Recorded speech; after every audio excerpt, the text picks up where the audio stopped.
All right, so I hope you found these cases fun to go through and learn about, and then the discussion that we have, even though it was a one-sided discussion with me on this side of the camera, maybe you had some questions that you thought of that I didn't voice. Hopefully that's true, and hopefully you had a chance to really internalize the questions I was asking and form your own opinion or your own thought process on this. It is a class I wish that I could have you live so that we could have this roundtable about it and get different opinions. Because at the end of the day, the stigmatized issue is still an ongoing issue. It's not a potent issue. It's not this huge thing in the courts right now, but every now and then it comes up, like the Watcher, right? That case came up. It just came up out of nowhere. Has nothing to do with hauntings, has nothing to do with dead people or cemeteries, but it has to do with a psychological defect. From time to time, that's going to happen. And as society changes and different events occur with property, we are going to have other things that we haven't even thought of have a psychological effect on property. And then it's going to come into court. And the arguments in court are going to be constructed under all of these cases that we just looked at, because those are what have really formulated the court's view on stigmatized property. If it's not governed by legislature, it's going to go to court, and the courts are going to have to figure out, is this a material fact or not? So always, always, always consult your attorney if you have one in your brokerage or you have one retained on the side, or tell your buyer or your seller to go consult an attorney on this issue, whether it needs to be disclosed. The way the statutes are written, there might be ambiguity there. And that's why you as a real estate agent really shouldn't answer the question. Even the questions of death and hauntings, right? Things that we learn about in real estate school. I would argue, even though you've learned what the statute says, that's a question that really shouldn't be answered by you, because we are seeing, we saw the Reed v. King case where California says it does affect value, therefore it is a material fact. I think that's defensible. I think the California court comes from a good place on that. Just like the cemetery case in Maryland. That is a material fact because it's going to affect value. It affects value because you can't use the property anymore. It freaks people out. The Watcher case. Maybe there's something there that says that affects value. We don't know. The courts haven't ruled on that. But you get the point. Even though there might be a statute on the books that says you don't have to disclose death up front, if it was a death that was so gruesome, so violent, so controversial, that it would affect value on that home, that it was all over the press or at least known about within that region or that community, I could see a court, not really agreeing with the legislature and striking out that provision of the statute and saying, sorry, seller, you should have disclosed. Courts do that. Courts do it all the time. They will take the liberty to strike out a statutory provision and say, nope, this is what you have to do. That's a different argument. That's a different class of whether that's proper or not. But the fact is, I'm telling you this so that go consult with an attorney. It's not your wheelhouse to say, a murder happened here. You don't need to disclose it unless asked. I would not play hard and fast by the rules. I would go and really take prudence, good due diligence, and talk to an attorney, talk to an expert on this issue to find out, should we disclose or not? Because like I said at the beginning of this class, every authority out there says, if there's a question, it's better to disclose. The other thing to consider is disclosure on stigmatized property. Falls within the purview of the Code of Ethics. Let's look at what Article 2 says. Article 2 says, realtors shall avoid exaggeration, misrepresentation, or concealment of pertinent facts relating to the property or the transaction. Now let's take a look down at Standard of Practice 2-5. Factors defined as non-material by law or regulation, or which are expressly referenced in law or regulation as not being subject to disclosure, are considered not pertinent for purposes of Article 2.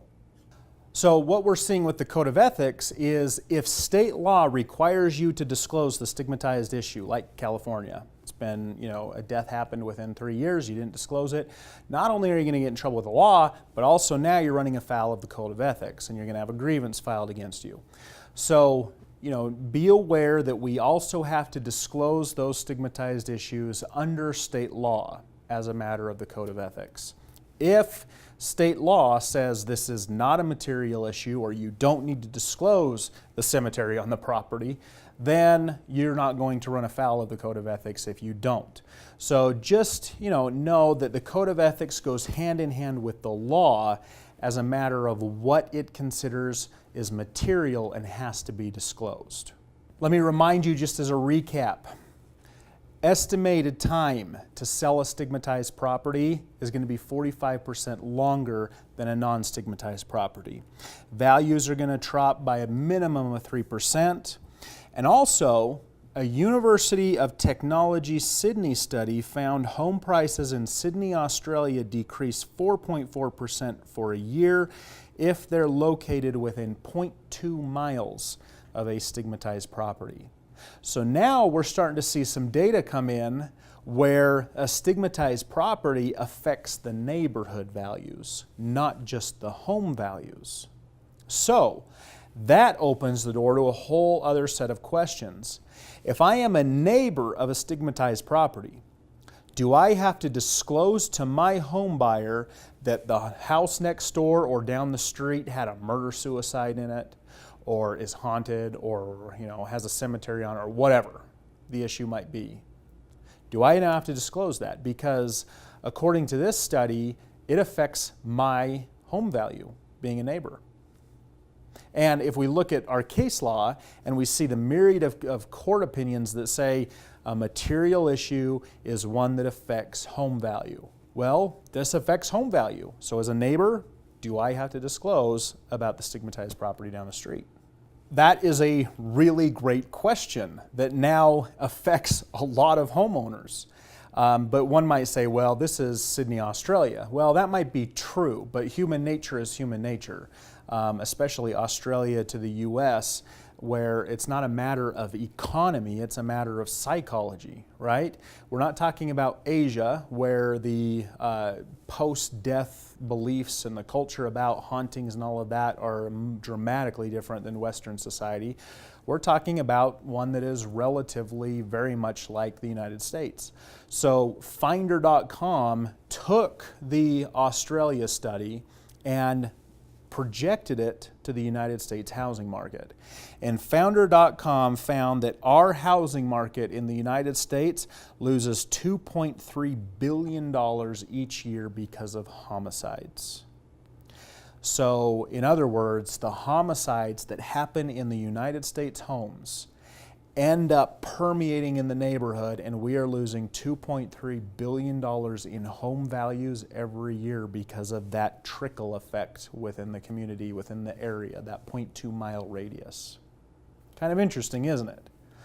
So that might be something to consider and really research with your attorney in your brokerage or your broker or outside counsel or somebody, whether or not your home in the neighborhood, in the vicinity of a homicide or a suicide or whatever stigmatized issue now needs to be disclosed, that you're in the neighborhood and there was a home down the street where XYZ happened. So that brings us to how to sell the properties, right?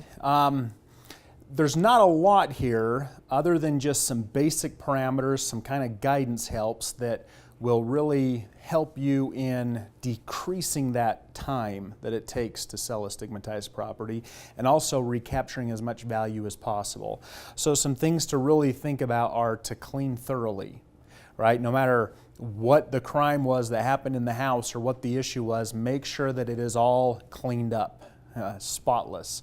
Stains, carpet replaced, underneath the carpet washed out, whatever it is, make sure that things are cleaned up thoroughly.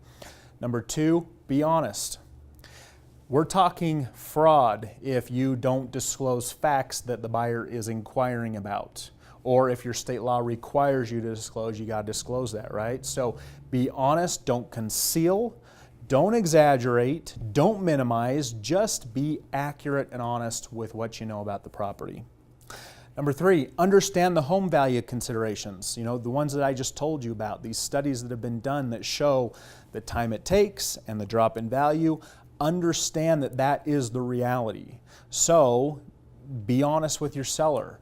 Give them these considerations to talk about. Be honest with the buyer if you're buying the property. These are things that can be used, knowledge nuggets, to have these negotiations back and forth to determine if this is really the home that the buyer wants to have, because if the buyer has it, they're going to turn around and sell and they're going to have a drop in value.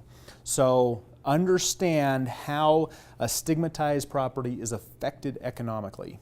Next, change the appearance of the house, right? Just like the Nicole Brown Simpson house, change it entirely. Tell your seller, invest some money, change the drapes, change the paint, change the exterior, change whatever you can to make this house look like a different house. In fact, that's what happened with Nicole Brown Simpson's house. Was when they hired consultants to come in and figure out how they're going to resell this place, that's what they decided. They were going to give it an entire makeover. And after the makeover was nearly done and there were still people on the property, one of these consultants reported that a bus of tourists pulled up to see the famous house where Nicole Brown Simpson was murdered, and they couldn't find the house. And they were parked right in front of it, but they're looking around trying to find, because they had these references of what it looked like, but now they had renovated the entire thing. Next one is wait a year. Usually after an event happens or knowledge comes out about a house that's negative, psychological defect, give it some time. Don't sell right away. Let it sit. Let all the rumors relax. Let the excitement die down, and then sell. You'll recoup more value on selling a stigmatized property if you're selling it at least a year after that stigmatized event happened.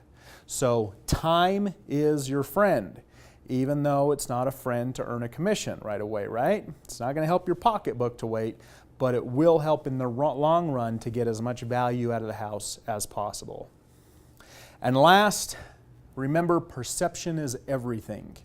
If you can control the narrative about the house, you're in the driver's seat. You can't lie, but you can control how it is. Instead of making it a negative thing, you can make it a positive thing, right? And that's the creativity of being a salesperson. And that's why it's kind of a good idea to have one of those paranormal investigators come in and get the true facts of the story. Maybe it's not a demonic poltergeist. Maybe it's just, you know, the old guy looking after the house, and now we have a new roommate. So whatever it is, control the perception in the home selling process.